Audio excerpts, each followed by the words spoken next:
Saya takut nanti ada masalah kecurian. Saya pun tahu ini kereta sekarang hot item. Assalamualaikum dan selamat pagi. Hari ni kita ada sebiji Toyota Hilux 2.8. Customer ni dia dah contact kita kat WhatsApp. Dia ada maklum kat kita yang dia dah survey dekat TikTok. Lepas tu ada dia juga survey kita punya iklan dekat website. Suruh contact kita untuk buat pemasangan. Dia terus booking slot appointment hari ni. So, ni dia.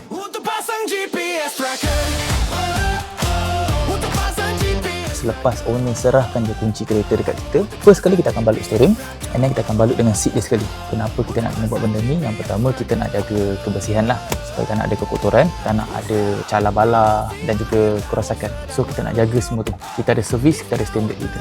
So Hilux kita hari ni adalah Hilux 2.8.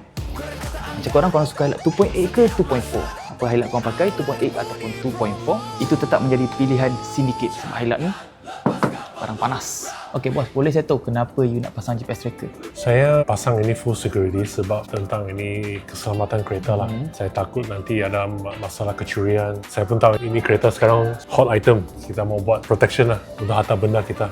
Saya kenal Easy Track dari TikTok. Lepas TikTok, dan saya buat saya punya diligence. Saya tengok YouTube, saya tengok banyak review, orang bagi bagus punya review. Dan saya tengok syarikat pun sudah ada di sini quite some time. Saya pun yakin lah datang sini. Untuk Easy Track, dia memang easy dari segi dia punya information dia bagi, dia memang explain very detail. Apa-apa soalan yang kamu ada, ini brother ini dia bagi penjelasan yang sangat jelas.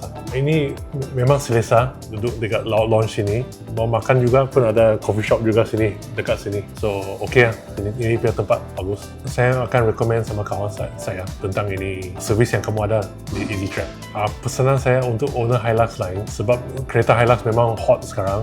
Bagus kita ada ini defense lah untuk kita punya kereta. Kita dah selesai pasang full security dekat Hilux 2.8 belakang saya ni. Dia dah pasang GPS bypass, RFID mobilizer, horn bypass, kiri switch, brake lock, gear lock, cek kunci dan cek sistem. Semua komplit dia pasang. Kepada anda pengguna Hilux yang mana berminat nak upgrade ataupun buat pemasangan GPS tracker, boleh terus hubungi saya, Aiman dari Easy Track. Okey. Selesai sudah pemasangan kita pada hari ini. Jumpa korang di next video saya.